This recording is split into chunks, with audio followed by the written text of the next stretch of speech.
അത്രമേൽ ഇഷ്ടപ്പെട്ടിരുന്ന രണ്ടുപേര് പിരിഞ്ഞു പോകുമ്പോൾ എന്തിനാണ് ഇങ്ങനെ അടി പിടി ബഹളം ദേഷ്യം കലിപ്പ് വിഷയം?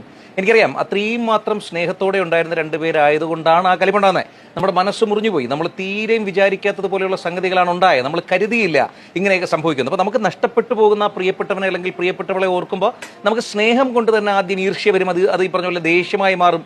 എന്നാൽ ഇതൊന്നും സെറ്റിലാകുന്നില്ലല്ലോ എന്ന് നമ്മുടെ മനസ്സിങ്ങനെ പരിഭ്രാന്തി പൂണ്ട് നടക്കും.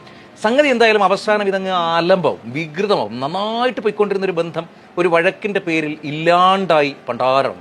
ശരിയല്ലേ പ്രിയപ്പെട്ടവരെ? രണ്ടു പേർ തമ്മിൽ പിരിയുമ്പോൾ സ്വാഭാവികമായിട്ടും എല്ലാത്തിനും ഒരു അവസാനമുണ്ട്.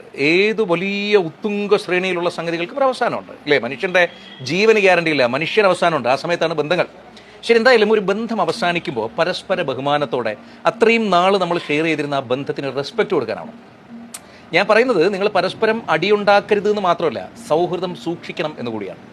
അല്ലെങ്കിൽ അതെങ്ങനെ പറ്റും? മനസ്സ് പകുത്തവർ, ഹൃദയം പകുത്തവർ, ശരീരം പകുത്തവർ, അല്ലേ? എങ്ങനെ ശത്രുക്കളായി ഒടുങ്ങും? പ്രിയപ്പെട്ട സുഹൃത്തുക്കളായിരിക്കുക എന്ന് പറയുന്നതും പ്രാക്ടിക്കലി പോസിബിൾ അല്ല. എങ്കിലും ആ റെസ്പെക്റ്റ് ഉണ്ടല്ലോ, ഒരു മ്യൂച്വൽ റെസ്പെക്റ്റ്, അതങ്ങനെ തന്നെ നിലനിൽക്കാനാകണം. ഒരു ബന്ധം നമ്മുടെ ജീവിതത്തിൽ സംഭവിക്കുമ്പോൾ നമുക്ക് അതുവഴി എന്തൊക്കെയോ നല്ലത് കിട്ടിയിട്ടുണ്ട്. നമ്മളിപ്പോൾ ദോഷം മാത്രമേ കാണുന്നുള്ളൂ എങ്കിലും നല്ലത് കുറേ കിട്ടിയിട്ടുണ്ട്.